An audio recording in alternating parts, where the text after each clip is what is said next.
ఆయన కదా ఆరోగ్యం బాగాలేదు. ఏమో మరి ఇద్దరికి చెయ్యాలి అని అన్నారు. అన్న తర్వాత అతనికి HIV పాజిటివ్ ఉంది. అయితే నాకు అతనికి కలిసిందే లేదు అసలుకి. నేను అతను పెళ్ళయి ఒక 10 to 15 days మాత్రమే అయ్యింది. అయినా అందులో అతను నా దగ్గర సరిగా ఉండకపోవడము, నాతో మాట్లాడకపోవడము, నన్ను దగ్గరికి రానియకపోవడం, నన్ను పట్టించుకునేవాడే కాదు మేడం అసలుకి. మంచిదే ఎందులే పట్టించుకోండి నిజం చెప్పాలంటే. హెల్త్ బాగోని అబ్బాయిని, అది మామూలు డిసీజ్ కూడా కాదు కదా. నాకు ఎందుకు ఇచ్చి పెళ్లి చేశారు, అసలు నా జీవితం ఏం చేయదలుచుకున్నాను, నువ్వు గట్టిగా అడిగా. ఎందుకు ఫోన్ చేసినావు అంటే మరి పెళ్లి చేసుకున్నావు, మరి ఇట్లా అయ్యింది, ఏంది విషయం, మరి నేను ఇంతేనా ఇంకా నా దగ్గర పెట్టకు, ఉండాలనుకుంటే ఉండు లేకపోతే ఎరుపు. వద్దనుకున్నప్పుడు మరి పెళ్లి ఎందుకు చేసుకున్నట్టు, అంతగానం ఇంటికి వచ్చి మీ అమ్మ అంతగానం చేసి? నేను కాబట్టి పెళ్లి చేసుకున్నా, లేకపోతే నిన్నెవడు చేసుకుంటాడు? ఆస్తుందా అన్నం ఉందా ఏముందని పెళ్లి చేసుకుంటాను నేను? అవి లేవు కాబట్టి చేసుకున్నావా ఇప్పుడు నువ్వు? నాకు తెలియదు అనుకున్నావా ఏమి? నువ్వు పచ్చి మోసం చేసి ఆ అమ్మాయిని పెళ్లి చేసుకొని ఆ అమ్మాయి జీవితం అంతా పాడు చేసావు. ఒక భార్యగా తనకు కూడా కొన్ని కోరికలు ఉంటాయి కదా. ఆమె ముసలిది కాదు, ఆమెకేమీ HIV లేదు. ఆ అమ్మాయి ఇక్కడికి వచ్చి మాకు విడాకులు ఇప్పించండి అని అడుగుతుంది. నీతో ఇప్పుడు ఇందాక నా ముందు మాట్లాడితే నేను ఇవ్వను, నీ ఇష్టం ఉన్నది చేసుకొని నువ్వు సమాధానం చెప్తున్నావు. ఆ అమ్మాయికి విను నేను ఇయ్యను, ఎందుకంటే నా పరువు పోతుంది మేడం నలుగురిలో. ఏం చేస్తారో చేసుకోండి, నేనైతే విడాకులు ఇవ్వను.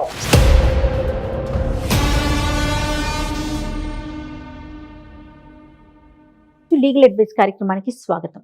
మనతో పాటు అడ్వకేట్ వెంకటేశ్వరి గారు ఉన్నారు. నమస్తే అమ్మా. నమస్తే అమ్మా. రాణి అని ఒక అమ్మాయి మనతో పాటు స్టూడియోలో కూర్చునుందమ్మా. ఓకే. Marital issue. ఓకే. నాకు ఒక న్యాయం చేయండి, నాకేం చేయాలో అర్థం కావట్లేదు, ఈ బంధంలో ఉండాలా వెళ్ళిపోవాలా, ఉండటానికి అవకాశం లేదంటే ముందు నువ్వు వెనక గొయ్యి అన్నట్లుగా తయారైంది నా పరిస్థితి. ఎవ్వరికీ కూడా ఇలాంటి సమస్య రాకూడదని కోరుకుంటున్నానమ్మా. దానికి సంబంధించి ఏం చేయాలి అనేది కూడా మీ సలహా చాలా అవసరము. మరి ఇంకా ఆలస్యం చేయొద్దమ్మా, రాణితో మాట్లాడేద్దాము. నమస్తే మా రాణి. నమస్తే. ఓకే. మరి మేడం ఉన్నారు, నాకు చెప్పిన విషయం అంతా కూడా చక్కగా క్లియర్గా అబద్ధం చెప్పకుండా సూటిగా మేడంకి చెప్పు. నమస్కారం అమ్మ. నమస్తే అమ్మా. నా పేరు రాణి అమ్మ.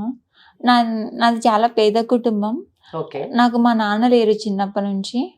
మా అమ్మ ఒక్కతే చూసుకుంది. బంధువులు ఎవరు లేరు, అంటే దూర బంధువులు ఉన్నారు, దగ్గరలో లేరు. అంటే నాన్న చనిపోయారు? చిన్నప్పుడే చనిపోయారు, చిన్న డిసీజ్ లాగా వచ్చి చనిపోయిండ్రు. అయితే తర్వాత ఇంకా ఇంట్లో నడుపుకు. మీరు చాలా చిన్నప్పుడు చనిపోయారు అన్నారు కదా, మరి మీ బ్రతుకుతారు ఎలాగా? ఎంతమంది మీరు? నేను ఒక్కదాన్నే. ఓకే. మరి ఎట్లా? అయితే మా అమ్మ ఉండి చిన్న కూలి పని, వ్యవసాయం పని అలా చేసేదాన్ని. నేను అంతలోపు చదువు కంప్లీట్ అయింది, అది ఇంటర్ కంప్లీట్ అయింది. తర్వాత ప్రైవేట్ జాబ్ చేస్తూ వచ్చాను. ఇంటర్ తర్వాతే జాబ్ లోకి వెళ్ళిపోయాను. ఇంటర్ తర్వాత మామూలు ప్రైవేట్ జాబ్స్ ఉంటాయి, కుటుంబ పోషణ కదా, పని చేసుకుంటూ చదువుకుంటూ ఉండింది అన్నమాట. చాలా గొప్ప విషయం. అంటే అమ్మాయి చాలా పద్ధతిలో పెరిగినటువంటి అమ్మాయి. అంతేగమ్మా. తర్వాత జాబ్ చేస్తూ మళ్ళీ డిగ్రీ కంప్లీట్ చేసినాను. డిగ్రీ కంప్లీట్ చేసిన తర్వాత మళ్ళీ ప్రైవేట్ జాబ్స్, స్కూల్లో టీచింగ్ అలాంటివి ట్రై చేసినాను. ఓకే. అమ్మ కొంచెం ఇబ్బంది ఉండి పెళ్లి చేద్దామని అనుకున్నది. పెళ్లి చేద్దాం అనుకుంటే ఇక్కడ ఊర్లో చూస్తే ఏమంత సరిగా లేవు. ఇట్లా తెలిసిన వాళ్ళు ఉండి ఇట్లా మ్యాట్రిమోనీలో దాంట్లో చూద్దామని చెప్పిండ్రు. అయితే దాంట్లో వాళ్ళని అడిగి బయట సంబంధం, ఇట్లా దూరపు సంబంధం అని చూసిండ్రు. దూరపు సంబంధం చూస్తే ఇక్కడ మచిలీపట్నం అక్కడ ఒక సంబంధం దొరికింది. ఓకే. అంటే మీ బంధువులా? బంధువులు కాదు, దూరపు వాళ్ళే. దూరపడి ఎవరో తెలియని వాళ్ళే మచిలీపట్నంలో ఉన్నారని చెప్పారు. మ్యాట్రిమోనీ ద్వారా వచ్చిందంట. దూరపు సంబంధం అంటే నేను ఏమన్నా బంధువులేమో. ఎందుకంటే అదే, బంధువులు అయితే వాళ్ళ గురించి అన్ని తెలిసి ఉంటాయి కదా. అవును. మరి అమ్మాయికి ఏం కష్టాలు వచ్చినాయి అని నాకు డౌట్ వచ్చింది. అదేలేమ్మా. సో బయట వాళ్ళే ఎవరు? బయట వాళ్ళే. అయితే బయట నుంచి సంబంధం వచ్చి చూసిండ్రు. ఇంకా వాళ్ళు వీళ్ళు మాట్లాడుకొని ఇంత కట్నంలో అని చెప్పేసి చేసిండ్రు. ఇచ్చారు. 3 లక్షల దాకా ఇచ్చింది. అదే. ఇక ఇప్పుడు తను పని చేసుకుంటుంది, వాళ్ళ అమ్మ ఏదో పాపం చిన్న చేసి పిల్లకి పెళ్లి చేయాలి, మంచి సంబంధం అన్నట్టుగా చేయడం జరిగింది. ఓకే. అయితే అట్లా 3 లక్షల్లో పెళ్లి అంతా అయిపోయింది. అతను ఏం చేస్తాడు? అతను చిట్ ఫండ్స్ జాబ్ చేస్తాడమ్మా. ఓకే. అయితే పెళ్లి అయిన తర్వాత అత్తగారింటికి పోయినాము. ఆ కొద్ది రోజులు బాగానే ఉండేవాళ్ళం. ఆ తర్వాత ఏమైందేమో సరిగా పట్టించుకోవడం ఎన్ని రోజులు బాగున్నాడు? ఒక 10 రోజులు 15 రోజుల వరకు చాలా బాగున్నాడు. అంటే ఆ పెళ్లి సంబరాలన్నీ అయ్యేంత మటుకు 16 రోజులు పెళ్లి పండుగ అంటారు కదా, అవి అయ్యేంత మటుకు బాగున్నాడు. ఓకే. ఆ తర్వాత ఏమైందేమో సరిగా పట్టించుకోకపోవడం, అసలు దగ్గరికి రాకపోవడం, కలవకపోవడం, ఏం చేసినా బాలేదు అనడం.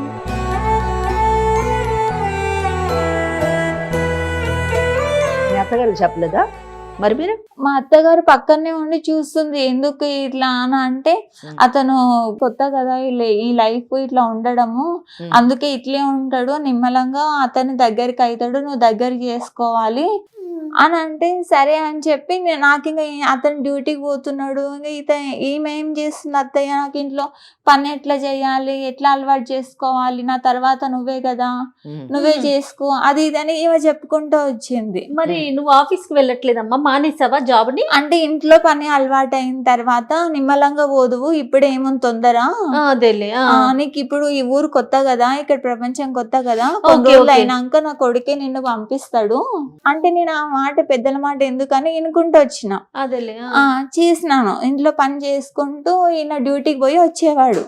వచ్చినాక ఓ రోజు ఆయుస పడుకుంటూ సరుకులు తెచ్చేవాడు. సరుకులు తెచ్చి ఒక దూరం పెట్టి కూర్చొని చాలా ఆయుస ఇట్లా కూర్చొని మొత్తం ఇదంతా ఇట్లా పైకి లేసేటట్లు చాలా ఆయుస పడిపోతున్నాడు అసలుకి. సరే ఎందుకో ఏమో అడుగుదాం అత్తయ్యనని ఊకున్నాను. పొద్దున్న లేసి యథావిధిగా చేసుకొని పోతున్నాడు. పోతూ అక్కడ ఒకటి టాబ్లెట్ వేసుకొని పోతున్నాడు. రోజు వేసుకుంటున్నాడు. ఇట్లా ఆయాస పడినప్పుడు మీ అత్తయ్య ఏం కంగారు పడలే? ఏం లేదు, ఆమె ఊకే దగ్గరకు వచ్చి నీళ్ళు ఇవ్వడం, మామూలుగా మీరు ఇట్లా కూర్చుంటే ఏమైంది అని కొత్తగా ఏమి తెలుసుకోవడానికి ప్రయత్నించలేదు. అయితే టాబ్లెట్ వేసుకొని నార్మల్ గా డ్యూటీకి వెళ్ళిపోయిండు. ఎప్పుడు ఎలా వెళ్తాడో అలాగే వెళ్ళిపోయిండు. వెళ్ళి మళ్ళీ సాయంత్రం వచ్చిండు. సాయంత్రం వచ్చినాక నాకు ఒళ్ళు నొప్పులు నీరసంగా ఉంది అని అన్నాడు. అయితే ఆ రోజు శనివారం ఏమో ఉంది. అత్తయ్య నుండి అడిగినా నేను, అత్తయ్య రేపు ఆదివారం కదా, ఇట్లా బయటికి పోయి వస్తాం గుడికి ఎక్కడన్నా అని అడిగినాము. ఇక్కడ మచిలీపట్నం ఎప్పుడు చూడలేదన్నారు కదా, ఒకసారి పోయి వస్తాము అంటే అత్తయ్య ఉండి పోయిరండి అని చెప్పింది. మళ్ళీ వెళ్ళేటప్పుడు మళ్ళీ వేసుకున్నాడు టాబ్లెట్. మళ్ళీ వేసుకుంటే ఇది ఎందుకు వేసుకుంటున్నాడు, కొంతమంది చప్పరెట్టి వేసుకుంటారు కదా, అవేమో అనుకున్నాను. అవేమో అని అనుకుని పోయినాను. పోతే అక్కడ బయటికి పోయినాక స్టెప్స్ ఎక్కే దగ్గర కానీ మామూలుగా నడిచేటప్పుడు రోడ్డు మీద కానీ ఆయాస పడుతున్నాడు. ఇచ్చిన తాగినాక బాటిల్ ఇట్లా పట్టుకొని కింద పడిపోయిండు. అయ్యో పడిపోయినాక ఆ చుట్టుపక్కల రోడ్డు మీద ఉన్న వాళ్ళందరూ హాస్పిటల్లో జాయిన్ చేసిండ్రు. హాస్పిటల్లో జాయిన్ చేసినాక ఇట్లా లోపలికి తీసుకెళ్ళి ఇట్లా చెయ్యాలి, ఇట్లా టెస్టులు చేస్తాము అది ఇది అని అన్నారు. అన్న తర్వాత నేనుండి కంగారై భయపడి ఇంట్లో వాళ్ళకి చెప్పాలి. అత్తయ్య మామయ్యకు ఫోన్ చేసినాను. అత్తయ్యకి మామయ్యకి ఫోన్ చేస్తే వాళ్ళు వచ్చిండ్రు. తర్వాత ఇతనికి ఏవేవో టెస్టులు చేయాలంటే లోపల తీసుకెళ్ళిండ్రు. అత్తయ్య వాళ్ళు వచ్చినాక నాకు కూడా టెస్టులు చేయాలి. మీకెందుకు, ఆయన కదా పడిపోయింది, మీకెందుకు టెస్ట్? ఆయన కదా ఆరోగ్యం బాగాలేదు, ఇద్దరికి చెయ్యాలి అని అన్నారు. అన్న తర్వాత అతనికి HIV పాజిటివ్ ఉంది, నీకు కూడా ఉందేమో నీ వల్ల అతనికి అని చెప్పి డౌట్తో నాకు కూడా టెస్ట్ చేసింది. ఓకే, మీ రిపోర్ట్ ఏమొచ్చింది? ఏం లేదు, నిల్ అని వచ్చింది. Thank God. అతనికి ఉంది అని చెప్పిండ్రు. అయితే నాకు అతనికి కలిసిందే లేదు అసలుకి. అతను పెళ్ళయి ఒక 10 to 15 days మాత్రమే అయ్యింది. అయినా అందులో అతను నా దగ్గర సరిగా ఉండకపోవడము, నాతో మాట్లాడకపోవడము, నన్ను దగ్గరికి రానియకపోవడం, నన్ను పట్టించుకునేవాడే కాదు మేడం అసలుకి. మంచిదే ఇందులో పట్టించుకోండి, నిజం చెప్పాలంటే. మరేనమ్మా బాగా చెప్పారు మేడం. పరిస్థితి ఏం అర్థం అవుతలేదు అసలుకి. ఏం తెలియకుండా చేసుకున్నాడు మ్యారేజ్. అసలుకి పెళ్లి నన్ను ఏం చెప్పలేదు. అత్తయ్య మావికి వాళ్ళకి తెలిసి అంటావమ్మా? వాళ్ళకి తెలిసే ఉంటది మేడం. ఎందుకంటే అత్తయ్య ఎప్పుడు మా వెనకాలే, వంట చేసేటప్పుడు నా వెనకాలే, ఆయనకు భోజనం పెడేటప్పుడు నా వెనకాలే, ఆయనతో ఏం మాట్లాడినా నా వెనకాలే. ఇట్లా బెడ్రూమ్ అయితే ఇట్లా కింద కూర్చొని చూసేవాళ్ళు. ఏం చేస్తున్నారు, ఏంది, ఏం మాట్లాడుకుంటున్నారు. నేను 2 సార్లు అట్లా గమనించి అడిగిన నా అత్తయ్యని, ఎందుకు అత్తయ్య ఇక్కడ కూర్చున్నారు, పడుకోలేదా, అక్కడ బయట ఎవరో వచ్చిండ్రు కదా పలకరియడానికి పోలేదా అని అడిగినాను. అడిగితే ఆమె ఉండి, మీకు కొత్త కాపురం కదా, మీకేం తెలియదు, ఎట్లా ఉంటున్నారో చూసుకోవాలి, చెప్పాలి కదా, మళ్ళీ ఈ విషయం బాలేరు అంటే బయట వాళ్ళకు తెలుస్తుంది కదా, తెలిస్తే ఇంటి పరువు పోతుంది కదా, ఇంటి మర్యాద పోతుంది కదా. సంబంధం ఉందమ్మా? ఇప్పుడు HIV అని తెలిసింది కదా, తెలిసిన తర్వాత నీ పరిస్థితి ఏంటి, నువ్వేం చేయాలనుకున్నావు, అసలు నీ భవిష్యత్తు ఏంటి? అయితే నేను అతన్ని చూస్తూ ఉండలేను కదమ్మా అతనితోనైనా. అందుకని అత్తయ్యని అడిగితే అత్తయ్య రోజు నాతో గొడవ పడడం, నాతో కావాలని పని చేయించడం, నన్ను ఒక పని మనిషిలాగా ఇంకా నిమిషం ఊకుండకుండా బయట, ఇంట్లో, లోపల, పైన ఇల్లు దులుపు అది ఇది చేయడం. మీ అమ్మగారికి చెప్పలేదా? చెప్పినాను. మరి ఆయన టెస్ట్ చేస్తే HIV పాజిటివ్ ఉంది అని అన్నారు. మరి అత్తయ్యనేమో నన్ను పని ఎక్కువ చేయిస్తుంది, నన్ను తిడుతుంది, కొడుతుంది, బాగా సతాయిస్తుంది మేడం. అసలుకి నాకు ఏందమ్మ పరిస్థితి, ఇప్పుడు ఇంటికి వద్దామంటే ఇంటి చుట్టుపక్కల అందరూ హేళన చేసేవాళ్ళే. ఒక్కరు కూడా సానుభూతి చూసి ఇట్లా అయ్యింది కదా దగ్గర తీసుకునే వాళ్ళు ఒక్కరు కూడా లేరు, మనకు చుట్టాలు లేరు, నాన్న లేడు, ఎవ్వరు లేరు. మరి ఇప్పుడు నేను ఈడే నోరు మూసుకొని ఇంట్లో ఉండాలా, మరి ఎట్లా ఇంటికి రమ్మంటావా, ఏం చేయాలని అమ్మని అడిగితే అమ్మ ఉండి అక్కడే ఉండు, ఎట్లోలాగా సర్దుకుంటది, ఏదన్నా అవకాశం దొరుకుతుంది, సర్దుకుంటది, తొందరలోనే మంచిగా అవుతుంది. అది తెలుసు అసలు HIV అంటే ఏంటో ఆమె చెప్పిన అర్థం కాని పరిస్థితి ఆమెది. ఇంకా అందుకని చెప్పలేదు. ఇంక ఏం చేయాలో నాకు కూడా అర్థం అవుతలేదు. అందుకే మీరు ఏమైనా సహాయం చేస్తారేమో అని ఇక్కడికి వచ్చినానమ్మా. నీకేం కావాలి అసలు చెప్పండి. నాకు అతని నుంచి విడాకులు కావాలమ్మా. హెల్త్ బాగుండి అబ్బాయి, నాది మామూలు డిసీజ్ కూడా కాదు కదా, నాకు ఎందుకు ఇచ్చి పెళ్లి చేశారు, అసలు నా జీవితం ఏం చేయదలుచుకున్నాను, నువ్వు గట్టిగా అడిగావా మీ ఆయన్ని కానీ మీ అత్తగారిని మామగారు? ఎక్కడమ్మా వెనకాల ఎవరైనా సపోర్ట్ ధైర్యం ఏమన్నా ఇంకా ఇట్లా ఆలోచిస్తున్నారు ఏంటమ్మా ఆడపిల్ల? చదువును టీచర్ జాబ్ చేసే ఇదంతా 10 మందికి చెప్పే పిల్లవి నువ్వు, ఇంకా ఇటువంటి వాళ్ళు ఉన్నారా అని ఆశ్చర్యం కూడా. నిజంగా చాలా ఆశ్చర్యం వేస్తుందమ్మా. నువ్వు ఇంత నిదానంగా మాట్లాడుతా ఉంటే అంటే నీ తత్వం అది అయి ఉండొచ్చు, కానీ సమస్య అది కాదు కదా. మీ ఆయనతో మాట్లాడే అసలు అడిగి మాట్లాడాను, చెప్పలేదు ముందు. ఆ తర్వాత నిదానంగా అడగంగా విసుగొచ్చిందో ఏమో అమ్మ, మరి రిపోర్ట్లో తెలిసింది కదా అతను చెప్పేదేముంది అని అడిగితే, ఏం చేసుకుంటావు చేసుకోపోయాగా, పుట్టింటికి పోతావా, ఏడికన్నా పోతావా, ఏం చేసుకుంటావో చేసుకోపో, పుట్టింటికి పోతావా పో, నీ ఇష్టం ఏమన్నా చేసుకో, నాకైతే తెలియదు. ఇంకా నాకైతే నేనైతే ఇట్లే ఉంటా, మరి నేనైతే ఇట్లే బతుకుతా అని అంటున్నాడు. మరి నిన్ను ఎందుకు చేసుకున్నాడంట? ఎందుకు చేసుకున్నాడంటే ఆయనకు చేయడానికి ఒక ఆమె ఉండాలి కదమ్మా, మరి వాళ్ళ అమ్మకు సహాయంగా, ఈయనకు సహాయంగా. మరి నువ్వేం చేయాలనుకుంటున్నావు? ఇప్పుడు చదువుకున్న అమ్మాయి కదా. నేను అట్లా చేయాలని చేసుకోలేదమ్మా, అది వదిలే అయిపోయింది. నువ్వేం చేయలేవు, నీ చేతిలో పని కాదు. ఇప్పుడు నెక్స్ట్ మీ తల్లిగారు చూసి చేసినటువంటిది. నెక్స్ట్ నీ భవిష్యత్ ఏంటి? నెక్స్ట్ జాబ్ చేద్దాం, ఇతని విడాకులు ఇచ్చేసి ఇతనికి నేను నెక్స్ట్ నిలబడి జాబ్ చేయాలని నేను అనుకుంటున్నాను. వెరీ గుడ్, మంచి డెసిషన్ ఇది. మరి అతనితో ఒకసారి మాట్లాడాలి కదా, నిజంగా అసలు అతను ఏమంటున్నాడు అనేది. రిపోర్ట్స్ అన్ని కూడా తెప్పిస్తాను, ఒకసారి మీరు చూద్దురు గాని. ఒకవేళ అదే కనుక నిజమైతే మరి ఇప్పుడు ఈ అమ్మాయికి మీరు ఎలాంటి సలహా చెప్తారు? ఇక్కడ కలవడానికి కొన్ని అభ్యంతరకరమైనటువంటి అనారోగ్య పరిస్థితులు ఉన్నాయి కాబట్టి ఆమెను మనం బయట వేయడానికే మనము ప్రయత్నించాలి. దానికి లీగల్ గా ఏ విధంగా సపోర్ట్ చేయాలి అన్న దానికి మన దగ్గర ఒక పరిష్కారం ఉంది. అయితే ముందు ఆ అబ్బాయితో మాట్లాడితే ఆ పరిష్కారం చాలా మటుకు సులువుగా అయ్యేటటువంటి అవకాశం ఆ అబ్బాయి చేతిలో ఉంది. రైట్ అమ్మా, మరి ఒకసారి ఫోన్ చేయమందామా? తప్పకుండా.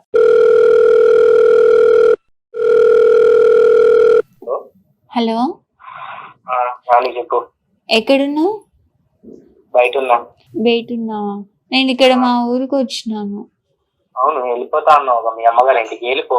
మళ్ళీ నాకెందుకు ఫోన్ చేసినావు?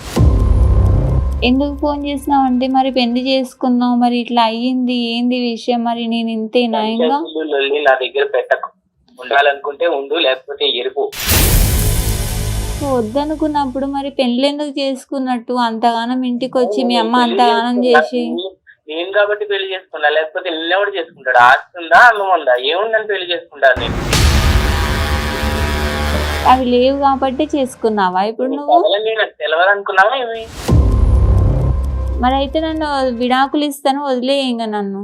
విడాకులు ఇవ్వడం నేను కాబట్టి నేను పెళ్లి చేసుకున్నా, నిన్ను ఇన్ని రోజులు మంచిగా ఇక్కడదేమో చూసుకున్నా. అసలు ఒకసారి ఇవ్వమ్మా ఇక్కడ మేడం. మేడం మాట్లాడతారంట. నువ్వు ఇవ్వు ముందు. ఎట్లా అయినా కానీ నేను వెంకటేశ్వరి అడ్వకేట్ని మాట్లాడుతున్నాను నీతోని. నువ్వు రాణితో మాట్లాడినటువంటి మాటలు వింటే నాకు చాలా ఆశ్చర్యం వేసింది. ఎందుకంటే నువ్వు పచ్చి మోసం చేసి ఆ అమ్మాయిని పెళ్లి చేసుకొని ఆ అమ్మాయి జీవితం అంతా పాడు చేసావు. నీకు ఈ హెచ్ఐవి జబ్బు ఉందని తెలుసా లేదా నీకు ముందే? తెలుసు మేడం. మరి తెలిసి ఎందుకు పెళ్లి చేసుకున్నావు? హెచ్ఐవి ఉన్నప్పుడు కాపురం చేయడానికి అవకాశాలు ఉండవన్న సంగతి నీకు తెలీదా? మరి తెలిసి ఎందుకు చేసుకున్నావు? ఎందుకు చేసుకున్నావు? అమ్మాయికి చెప్పారా? టార్చర్ ఏం పెట్టలేదు మేడం. ఏం టార్చరు? ఏం టార్చరు? టార్చర్ అంటే ఏంటి? కొట్టడమే టార్చరా? తిట్టడమే టార్చరా? ఒక భార్యగా తనకు కూడా కొన్ని కోరికలు ఉంటాయి కదా. ఆమె ముసలిది కాదు, ఆమెకేమీ హెచ్ఐవి లేదు. ఆ విషయం నువ్వు ముందు చెప్పాలి కదా. నువ్వు చెప్పావా? నువ్వు కానీ మీ అమ్మ కానీ చెప్పారా నీకు హెచ్ఐవి ఉందని? చెప్పలేదు మేడం. మరి చెప్పకుండా చేసుకోని దాన్ని ఏమంటారు? ఏమంటారు చెప్పు నీ భాషలో. నేను చట్టం దృష్టిలో ఏంటో చెప్తాను. చీటింగ్ అంటారు కదా. మరి చీటింగ్ చేసిన నువ్వు నిజానికి ఏ శిక్ష అనుభవిస్తావు నేను తర్వాత చెప్తాను. ఇప్పుడు ఒకటే సొల్యూషను. నువ్వు ఆ అమ్మాయి ఇక్కడికి వచ్చి మాకు విడాకులు ఇప్పించండి అని అడుగుతుంది. నీతో ఇప్పుడు ఇందాక నా ముందు మాట్లాడితే నేను ఇవ్వను, నీ ఇష్టం ఉన్నది చేసుకొని నువ్వు సమాధానం చెప్తున్నావు. మా ఆ అమ్మాయికి విను విను విడాకులు నేను ఇయ్యను, ఎందుకంటే నా పరువు పోతుంది మేడం నలుగురిలో. బయటకు వెళ్ళినప్పుడు కింద పడిపోయి హాస్పిటల్కి తీసుకెళ్ళినప్పుడు నీ పరువు పోలేదా? నీకు హెచ్ఐవి ఉందని చెప్పినప్పుడు అంటే నీ పరువు గురించి ఆ అమ్మాయి జీవితాన్ని బలి చేస్తావా? ఆ అమ్మాయి చెప్పినట్టుగా సైలెంట్ గా విడాకులు కానీ ఇవ్వకపోతే నీ పరువు ఇంతకంటే పోయే పరిస్థితిలోని మేమేం చేయాలో చేస్తాం. ఏం చేస్తారో చేసుకోండి, నేనైతే విడాకులు ఇవ్వను. సరే, నువ్వేమి ఇవ్వక్కర్లేదు. విడాకులు అన్నది నువ్వు ఇవ్వాల్సిన అవసరం లేదు. నీ చేత విడాకులు ఎక్కడి నుంచి ఎలా తీసుకోవాలో మాకు తెలుసు. నీకు ఈ ప్రాబ్లం ఉందని చెప్పి ఈ మెడికల్ రిపోర్ట్స్ పెట్టి కోర్టులోని ఆమె విడాకులకి దాఖలు చేస్తే ప్రపంచ స్థాయిలో నీకు ఆమెకు విడాకులు వస్తుంది. విడాకులు నీకు హెచ్ఐవి ఉంది కాబట్టి విడాకులు వచ్చిందని ప్రపంచం అందరికీ తెలుస్తుంది. ఆ పని చేయమంటావా? లేకపోతే నేను ఇంకో దారి చెప్తాను. నీ పరువు పోకుండా ఆమె బయటపడేటట్టు నువ్వు సేఫ్గా ఉంటావు, ఆమె సేఫ్గా ఉంటుంది. రెండోది కావాలా మొదటిది కావాలా? ఏది కావాలి నీకు? ఆ అమ్మాయిని బాగా చూసుకుంటున్నా. వాళ్ళ ఇంట్లో ఫైనాన్షియల్ గా ప్రాబ్లం అయితే కూడా నేను ఆ అప్పులు కట్టి ఆ అమ్మాయిని ఏమి ఇబ్బంది కూడా పెట్టట్లేదు. నేను ఆ అమ్మాయిని వదులుకోవాలని కూడా అనుకోవట్లేదు. ఫైనాన్షియల్ నువ్వేం చూసుకోక్కర్లేదు. వాళ్ళమ్మ కూలియో నాలో చేసుకొని ఆమె బతుకుతుంది. ఇన్ని రోజులు ఈ పెంచలేదా? అమ్మాయి ఏమో ఈ అమ్మాయి టీచర్ జాబ్ 4 ట్యూషన్లో చెప్పుకొని ఈమె బతుకుతుంది. నీతో పెళ్లి కానప్పుడు అంటే 2-3 నెలల క్రితం మటు కూడా వాళ్ళ బ్రతుకు వాళ్ళు బ్రతికారు కనుక ఆ విషయం నువ్వేం ఆలోచించొద్దు, అది పక్కన పెట్టేసాయి. ఇంకా అమ్మాయిని చాలా బాగా చూసుకుంటా అంటే ఏం చూసుకోవడం? మీ ఇంట్లో పని చేయడానికి పని మనిషికి ఉపయోగించుకోవడం, బాగా చూసుకోవడమా? అంతేగాని నీతో పెళ్లి చేసుకున్నందుకు ఒక వైవాహిక జీవితం, ఒక సంసారం గడపడం బాగా చూసుకోవడమా? నీకైతే అవకాశం లేదు ఇప్పట్లో. ఓకే, హెచ్ఐవికి ఇప్పుడు ట్రీట్మెంట్ ఉంది, బాగా అయ్యేటటువంటి అవకాశం ఉంది. కానీ ఆ అమ్మాయి అంత మటుకు నేను వెయిట్ చేయను, నాకు విడాకులు కావాలి అని అంటున్నప్పుడు నువ్వు చెప్పే కారణం ఏంటంటే విడాకులు ఇవ్వకపోవడానికి కేవలం నా పరువు పోతుంది, ఈ విషయం బయటకు వెళ్తే నా పరువు పోతుంది కాబట్టి నేను ఇవ్వను అంటున్నావు. నీ పరువు పోకుండా ఆ అమ్మాయి బయట పడేటటువంటి ఒక సొల్యూషన్ చెప్తాను, దాని ప్రకారం వెళ్తావా? లేదా మేమేం నీకు హెచ్ఐవి ఉంది అనే కారణంతో విడాకులు వేస్తే ప్రపంచ స్థాయిలో అందరికీ తెలుస్తుంది. ఈ రెండిట్లో ఏది కావాలో నువ్వు సెలెక్ట్ చేసుకో. హెచ్ఐవి వచ్చినంత మాత్రాన వాళ్ళని ఏదో అంటరాని వాళ్ళుగా చూడడం అన్న తప్పు అన్నది మేము వీలైనంత మటుకు మేము సమాజము అలాగే మెడికల్ ఫీల్డ్ వాళ్ళు ప్రభుత్వము చాలా అవేర్నెస్ తీసుకొస్తున్నారు. కానీ భార్య ఉండాలా వద్దా అనేటటువంటి ఒక పర్సనల్ ఇది ఆమె రైట్, అది ఆమె హక్కు కనుక అది నేను చెప్పినట్టు వినండి. వింటే మీకు ప్రాబ్లం ఉండదు, ఆమెకి ప్రాబ్లం ఉండదు. మీరు తర్వాత క్యూర్ అయిన తర్వాత ట్రీట్మెంట్ తీసుకొని క్యూర్ అయిన తర్వాత మళ్ళీ చక్కగా పెళ్లి చేసుకోండి. అమ్మాయికి ఉన్న విషయం చెప్పి మంచిగా వేరే మ్యారేజ్ చేసుకొని సెటిల్ కండి. ఇప్పుడు ఈ అమ్మాయి ఉండనన్ను అంటుంది, దానికి ఏం చేస్తుంది చెప్పండి? ఆ అమ్మాయి యాక్చువల్గా నేను చెప్పొచ్చు, అమ్మ నువ్వు ఈ కారణం చూపించి విడాకులకు వెళ్ళు అని చెప్పొచ్చు. నేను వదులుకోవాలనుకోవట్లేదు. ఆ అమ్మాయి వదులుకోవాలి అని అనుకున్నప్పుడు ఆ అమ్మాయికి ఈ కేసులో అవకాశం ఉంది. నిజమే, కొన్ని కేసుల్లోని నువ్వు వదులుకోవద్దు, నేను వదులుకోవద్దు అని అనుకుంటే మేము కూడా చెప్తాం ఆ అమ్మాయి కౌన్సిలింగ్ చేసి ఆయనకు వదులుకోవాలనుకోవట్లేదమ్మా. చేసింది తప్ప మేడం? 100% తప్పు. ఎప్పుడు తప్పు కాదండి, నాకు ఈ ప్రాబ్లం ఉంది అని నువ్వు చెప్పి ఆమె దానికి అంగీకరించి ఆమె కూడా ఒప్పుకొని నిన్ను పెళ్లి చేసుకుంటే తప్పు కాదు. ఫిజికల్ గా కూడా ఎప్పుడు టచ్ చేయలేదు మేడం. మరి అదే అక్కడ అమ్మాయి ఎక్స్ప్రెస్ చేస్తున్న ప్రాబ్లం అదే. ప్రేమగా చూసుకుంటున్నాను. ప్రేమ అంటే పెళ్లిలోని వైవాహిక జీవితంలోని సంసారం చేయడం అంటే కూడా ఒక పార్ట్, ఒక అంతర్భాగం. కోర్టుకు వెళితే ఆమెకి ఈ కారణం చూపించి కోర్టుకు వెళ్తే విడాకులు వచ్చేటటువంటి అవకాశం ఉంది. కనుక నేనేం చెప్తున్నానంటే ఈ కారణంతో కోర్టుకు వెళ్ళి నీ పరువు తీసుకునే కంటే ఇద్దరు కలిసి మ్యూచువల్ కన్సెంట్, పరస్పర అంగీకారంతో మా ఇద్దరికి పెళ్ళయింది కానీ మా ఇద్దరికి అసలు కంపాటబిలిటీ లేదు, మా ఇద్దరికి పడటం లేదు, సఖ్యత కుదరటం లేదు, కనుక మేము విడాకులు తీసుకుంటామని సింపుల్గా మీరు విడాకులకు వెళ్తే ఎవరి మానాన్ని విడాకులు తీసుకుంటారు, ఎవరి మానాన్ని వాళ్ళ జీవితాన్ని జీవించవచ్చు. ఈ కారణం చెప్పము. మీరు మ్యూచువల్ కన్సెంట్ అంటే పరస్పర అంగీకారంతో ఇద్దరు కలిసి విడాకులకు అప్లై చేసుకుంటే ఈ కారణాన్ని చెప్పక్కర్లేదు. ఇదే కరెక్ట్ సొల్యూషన్. టైం తీసుకో, అలాగే ఒక వైజ్ డెసిషన్ కూడా తీసుకో. కొంచెం తెలివిగా ఆలోచించి సరైనటువంటి నిర్ణయం తీసుకో. ఇద్దరికి కూడా ఇది నిజం చెప్పాలంటే విముక్తి అని చెప్పొచ్చు. ఓకేనా? Okay madam. ఓకే. కాదమ్మా, అమ్మాయి మాట్లాడిన రూడ్నెస్ మీరు వెంటనే అడ్వకేట్ అనగానే చూసారా అతను? అంటే ఇన్ని రోజులు ఎంత ఇబ్బంది పెడుతున్నాడు ఆ అమ్మాయిని. ఆ పిల్ల మాట్లాడుతుంటేనే మనకు అర్థమైపోతుంది ఎంత అమాయకురాల్లాగా ఉందంటే, జీవితాన్ని బలి చేసుకొని. ఇక్కడ ఆ అమ్మాయికి దురదృష్టం ఏంటంటే తల్లి తప్ప ఎవరూ లేరండి, మగదిక్కు లేదు, ఒంటరితనము, పేదరికము, దానికి తోడు ఏదో ఒక అండ దొరికింది, ఒక ఆధారం దొరికింది అన్న ఆలోచనతోని పెళ్లికి ఒప్పుకుంది, పెళ్లి చేసుకుంది, ఏదో జీవితాన్ని గడపాలనుకుంది. కానీ దురదృష్టము మళ్ళీ ఇక్కడ కూడా ఆమెను కాటు వేసి ఆ భర్త సంసారానికి పనికిరానటువంటి వ్యక్తి కావడం చాలా దురదృష్టకరమైనటువంటి విషయం. అమ్మ, ఇప్పుడు అతను కనుక ఓకే చేసి మీరన్న మాటలకి ఆలోచించుకొని ముందుకొస్తే సరే. మరి లేని పక్షంలో రాణిని ఏ స్టెప్ వేయమంటారమ్మా? ఇక్కడ డైవర్స్ అని అనక్కర్లేదండి అమ్మా. చట్టంలోని 2 ఉన్నాయి. ఒకటి నల్లిటీ ఆఫ్ మ్యారేజ్, అంటే కొన్ని వివాహాలు రద్దు చేయబడతాయి, కొన్ని వివాహాలు అసలు వివాహం అనేటటువంటి పరిధిలోకే రాదు, కొన్ని వివాహాలు విడాకుల ద్వారా విచ్ఛిన్నం అవుతాయి. ఈమె కేసు విడాకుల కింద రాదు, ఈమె కేసు రద్దు చేయవలసినటువంటి పరిస్థితి. బిఫోర్ కంప్లీషన్ ఆఫ్ 1 year, అంటే ఈ ఒక సంవత్సరం లోపలే ఈమె వివాహము మోసంపూరితమైనటువంటి వివాహం అనేటటువంటి విషయం వెలుగులోకి వచ్చింది కాబట్టి మోసం చేశారు, దట్టు ఈ సమస్యతోని ఉన్నాడు కాబట్టి ఈ వివాహం అసలు రద్దు చెయ్యాలి, నల్ అండ్ వైడ్ అని డిక్లేర్ చెయ్యాలి అని section 12 of Hindu marriage act కింద ఈమె కేసు వేసుకుంటే సింపుల్ గా ఈమెకి వివాహమే రద్దు అయిపోతుంది. అమ్మ, ఇక్కడ ఒక చిన్న అనుమానం అమ్మ, ఇప్పుడు తనకి భరణం వచ్చే అవకాశం ఉందా? వస్తుంది, భరణం వస్తుంది. అయితే ఇక్కడ ఒక చిన్న ప్రాబ్లం ఉంది ఈ కేసులోని. ఈ కేసులోని ఏదైనా కానీ మ్యూచువల్ కన్సెంట్ అని అయితే మనము ఒక అడ్వైజ్ అయితే చేశాము, కానీ ఆ మ్యూచువల్ కన్సెంట్ ఇప్పుడు ఇమీడియట్ గా రాదు. ఏ కేసు అయినా విడాకులు తీసుకోవాలంటే అది కంటెస్టెడ్ కేసు కానివ్వండి లేదా మ్యూచువల్ కన్సెంట్ కానివ్వండి, ఆఫ్టర్ కంప్లీషన్ ఆఫ్ 1 year మాత్రమే వెళ్ళాలి. ఓకే. ఇక్కడ ఏమైంది, పెళ్ళయింది 2 నెలలే అయ్యింది, 2 నెలల లోపల ఒకవేళ వెళ్ళాలి కోర్టుకి అంటే దాన్ని సెక్షన్ 12 కింద వివాహాన్ని రద్దు చేయండి అంటే నల్ అండ్ వైడ్ అని వెళ్ళాలి. ఆ గ్రౌండ్ ఏం చూపించాలి, చీటింగ్ ఒకటి అయ్యింది, ఈ అబ్బాయికి HIV ఉంది అని చెప్పాలి. అప్పుడేమైతుంది, ఆ అబ్బాయి నా పరువు పోతుంది అంటున్నాడు కాబట్టి మనకు అసలు ఆ సెక్షన్ 12 పక్కన పెట్టేయాలి. ఇప్పుడు సెక్షన్ 12 లోని మనం ఈ అమ్మాయికి మంచి గ్రౌండ్, ఈ అమ్మాయికి మంచి కేసు, అది మోసం చేశాడు కాబట్టి అనుభవించాలి. అతను కూడా కొంత మీ మాటకి కన్విన్స్ అయ్యాడు కదా. కన్విన్స్ అయినప్పుడు అప్పుడు ఏం చేయాలంటే సెక్షన్ 13 కింద, యూజువలీ సెక్షన్ 13B అంటారు దాన్ని, మ్యూచువల్ కన్సెంట్. అది usually after completion of 1 year. కానీ ఈ కేసులోని ఎక్సెప్షనల్ సర్కమ్స్టెన్సెస్ లోని 1 year కంప్లీట్ కాకుండా కూడా మనం కోర్టుకు వెళ్ళొచ్చు. అది వివాహాన్ని విడాకులు కావాలి అని అడగొచ్చు. దాన్ని సెక్షన్ 14 కింద ఎక్సెప్షనల్ గ్రౌండ్స్ లోని పెటిషన్ వేయాలి, మా కేసుని కన్సిడర్ చెయ్యండి, 1 year కాలేదు చట్ట ప్రకారము కానీ స్టిల్ మాకు కావాలి. ఆ ఎక్సెప్షనల్ గ్రౌండ్ మనము ఈ ప్రాబ్లం ఉంది, సంసారానికి HIV ప్రాబ్లం ఉంది అనేటటువంటి ఒక ఎక్సెప్షనల్ గ్రౌండ్ తీసుకొని అప్పుడు ఈ అమ్మాయి మ్యూచువల్ కన్సెంట్ కి ఇద్దరు కలిసి వెళ్ళొచ్చు.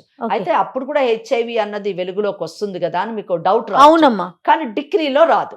13B లోని అంటే వీళ్ళకి వచ్చినటువంటి ఆర్డర్లోని ఎందుకు విడిపోయారు అంటే హెచ్ఐవి గ్రౌండ్ అని రాదు, ఇన్కంపాటబిలిటీ అని వస్తుంది. రైట్ ఈ సెక్షన్ 14 లో పర్మిషన్ కి మాత్రమే హెచ్ఐవి చూపిస్తాం, అదే వెలుగులోకి రాదు. ఓకే రాణి వింటున్నావమ్మా? కాంప్లికేటెడ్ కేసు అన్నమాట, లీగల్ గా complicated, but easy solution is that ఆ అబ్బాయి కానీ మ్యూచువల్ కన్సెంట్ ఒప్పుకుంటే, though it is complicated legally, it can be made very simplify చేయొచ్చు. రైట్, అతను గనక మ్యూచువల్ అండర్స్టాండింగ్ కు వస్తే చాలా సింపుల్ అని చెప్తున్నారు.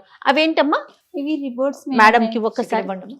ఓ ఇది క్లియర్ గా ఉంది కదమ్మా? హెచ్ఐవి క్లియర్ గా ఉంది. అతను కూడా అడ్మిట్ చేశాడు. అవునవును, అతను కూడా అడ్మిట్ చేశాడు. రిపోర్ట్స్ లో కూడా హెచ్ఐవి అని ఉంది క్లియర్ గా. అయితే ఒకటి ఏంటంటే హెచ్ఐవికి మధ్యన ఏదో మందు కనుక్కున్నారు, హెచ్ఐవి కూడా క్యూరబుల్ అంటున్నారు. రైట్, మరి ఇప్పుడు రాణిని ఏం చేయమందాం? రాణిని ఇప్పుడు ఒకటే సింపుల్ థింగ్, రాణి భయపడాల్సిన అవసరం లేదు. అతను ఒప్పుకున్నాడా, సింపుల్ గా మ్యూచువల్ కన్సెంట్ లో వెళ్తారు. ఒప్పుకోని పక్షంలో సెక్షన్ 12 కింద, అంటే 13B కాస్త సెక్షన్ 12 కింద నల్ అండ్ వైడ్ అని వేసుకోవచ్చు. రైట్, ఇప్పుడైతే పుట్టింటికి వెళ్ళిపోవటమే బెటర్ అంటారా? అంతేనా? రైట్, వింటున్నావమ్మా? అది శుభ్రంగా మీ ఇంటికి వెళ్ళిపో. తర్వాత తను వచ్చిన దాన్ని బట్టి మేడంతో మళ్ళీ ఇంకొకసారి పర్సనల్ గా మాట్లాడి ఏం చేద్దాము, తను ఎలా వస్తాడంటే, ఎందుకంటే నువ్వు డివోర్స్ కి అడుగుతున్నావు కాబట్టి, అంతే కదమ్మా? అంతే అంతే.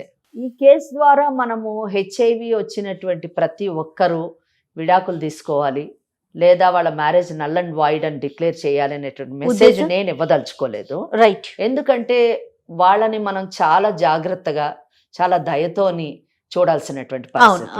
ఇమోషనల్ గా మనం ఇమోషనల్ సపోర్ట్ ఇవ్వడం వల్ల వాళ్ళు బాగుపడేటటువంటి, అంటే ఆరోగ్యపరంగా బాగా అయ్యేటటువంటి అవకాశం ఉంది. ఎందుకంటే ఈ రోజు ట్రీట్మెంట్ కూడా వచ్చింది కాబట్టి. అంటే విషయం మనం ఎందుకు అంటున్నామంటే, అతనికి ఆల్రెడీ తెలుసు పాపం చీటింగ్ చేశాడు. అతను చీట్ చేసి ఈ అమ్మాయిని పెళ్లి చేసుకో, ఒక ఇంట్లో ఒక పని మనిషి లెక్కన ట్రీట్ చేస్తున్నాడు కాబట్టి ఆ సెక్షన్స్ అన్ని మనం మాట్లాడాల్సి. She doesn't want to live. ఇష్టపడట్లేదు. విడాకులు కావాలి అంటున్నప్పుడు మనం కూడా ఏం చేయలేము. చట్టం కూడా ఆమెకు అండగా ఉండేటటువంటి అవకాశం కాబట్టి మనం చెప్పాం వాట్ పాసిబిలిటీస్ ఆర్ దేర్ మనం చెప్పాను తప్పితే. అవునవును, మనం we are not driving her towards divorce. అందుకనే ప్రీ మ్యారిటల్ కౌన్సిలింగ్ అనేది చాలా అవసరం అనే విషయం ఇప్పుడు తెర మీదకి వస్తా ఉంది కదమ్మా. ఇదివరకు రోజుల్లో అటు 7 తరాలు ఇటు 7 తరాలు ఎగ్జాక్ట్లీ 7 తరాలు చూసుకోకపోయాం. కనీసం ఆరోగ్య పరిస్థితులు ఎలా ఉన్నాయి అనేదన్నా కనుక్కుంటే ఈ తరం వాళ్ళు ప్రీ మ్యారిటల్, పోస్ట్ మ్యారిటల్ అంటే ఆఖరికి 30-40 ఏళ్ళు వైవాహిక జీవితం గడిపిన వాళ్ళకి కూడా ఈ రోజు కౌన్సిలింగ్ చేయాల్సినటువంటి పరిస్థితి మనకి ఏర్పడుతుంది. కనీసం హెల్త్ కండిషన్స్ వరకైనా తెలుసుకోగలిగితే ఆ అవేర్నెస్ వస్తే బాగుంటుందేమో కదా. అవునండి, సరేనమ్మా రాణి, నువ్వు నిదానంగా ఆలోచించుకొని నువ్వు ఎలాంటి నిర్ణయం తీసుకున్నా దానికి మేమైతే సపోర్ట్ చేస్తాం. సరేనా? ఓకే అమ్మా, ధైర్యంగా ఉండు. అంతే. ఓకే అమ్మా, థ్యాంక్ యూ సో మచ్ అమ్మా. మీకు కూడా ఓకే తల్లి. ఓకే.